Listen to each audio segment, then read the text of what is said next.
Good evening, Canterbury. Welcome to a special edition of NewsMakers. It's been 20 months since the 50th Mayor of Christchurch was sworn into office, and it's been a very active 20 months. Over halfway through his first term, it's a pleasure to welcome to the programme the Mayor for a mid-term report. Thank you for joining us. Mike, thank you for allowing me the time to be examined in this detail. This is a bit like parent-teacher evening, isn't it? Yeah, well, gosh, how am I doing, sir? It is nearly 2 years. Yeah, time flies. It does, doesn't it? Just over one to go. Yeah. Is that the biggest frustration, time? I think there is an element of surprise at just how fast it's gone. You know, I think as you get older, life does seem to go faster. But I can't believe the pace that this job extracts my days from me.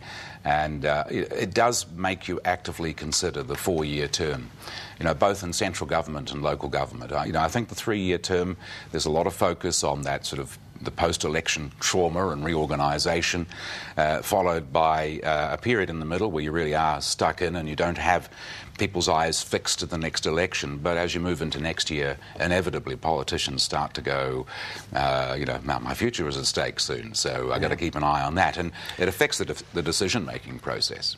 Let's start by looking at the key achievements to date. I'll give you 60 seconds free rein. What would stand out for you as notable achievements? Well, I think putting into place the Greater Christchurch Urban Development Strategy, which has been the blueprint, the backbone of where we're going to go as a city into the future, and that was a big piece of consultation, and I had the job of chairing that, and it gave me a very, very clear insight into where we need to shift our city. And so our biggest achievement, I think, is raising the awareness through the organisation, first of all, and in some of our allied organisations in the city, that the future is not just there for us to take. We have to work really, really hard. We've got a massive catch-up in our infrastructure. So I think that the real focus that we've been able to put in this long-term council community plan, where there's a $5 billion spend over 10 years, and more than half of that is directly going into infrastructure, which puts our city on a solid platform for the future. So then you've got some of the nice things that have worked along the way, like the Yardley show clearly was an important moment for me in terms of... Very early on too? Yeah, being perceived as being someone who actually could have not just an idea, but deliver on that idea. And that was a tremendous response. I'm thrilled with the way that we had to front up to the issues of safety and alcohol in our city. And we have been on the front foot in the media, ground zeroing this problem, saying there is a problem. A year later now, we've got new legislation in front of Parliament, and I think our city's had a big role to play in influencing those decisions. And a council which more than ever is now working in a very cohesive way. You know, the LTCCP was voted in by every single councillor on the Christchurch City Council, and that's a huge achievement for us to achieve politically. All right. Now, I know it's not in a politician's nature to wax lyrical about mistakes or failures or disappointments, but let me put it this way. What would have been your sharpest learning curve so far? Well, I think probably around the Henderson property purchase. That was, if you didn't think that Christchurch was capable of letting you know when it was not happy with a decision, that would be one that I'd have to have learned a lot from. The rents issue over the houses as well. I think probably as much as anything else, I mean, I still believe we made the right calls in those issues very, very strongly. But I think it taught us a lot about, or taught me a lot about, the need to be very clear in your communication lines and not to be in China at the point at which an important decision finally hits the media. That was, I had this feeling that every time I went away, things would turn to custard, and I think that really proved it to me. You haven't been away lately, have you? You noticed that, yeah. I don't go any further than Rangiora these days, mate.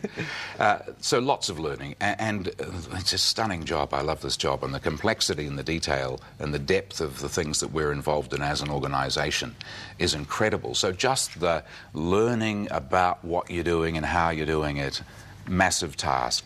54% of voters did not choose you at the last election. Do you think you may have pleasantly surprised them? Well, I don't know.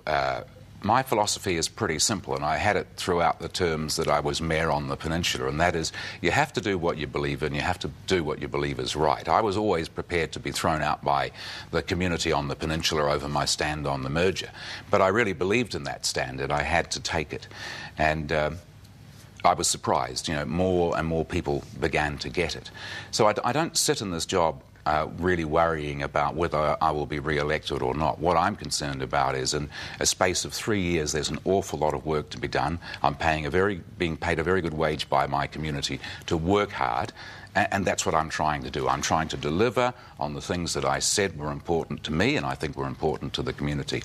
And they'll judge me. Naturally, I would like to think that as people have got to know me a bit better, because I don't think a lot of people knew me that well, and that was probably some of the uncertainty for people. Sure. But, you know, let's be positive and say I believe that people have seen that we've done good things for the right reasons in the city. Hasn't been a smooth path, but we've been prepared to act, and I think that's very important. I'm going to look at some of your key commitments in the pledge card after the break. Uh-oh, the old pledge card. Now, I've got a whole lot of those at home. I'm willing to donate them to any cause. There you go. Yeah. On the hustings 2 years ago, you said Auckland and Wellington are listed in the top 100 livable cities in the world. But at the moment, we don't feature. We need to get the basics right to rank alongside them. The latest livable city survey came out just a few weeks ago. We're still not there. Why not? Well, I'm really surprised, and I don't know why not. I mean, I actually think we're a better place to live than either of those cities.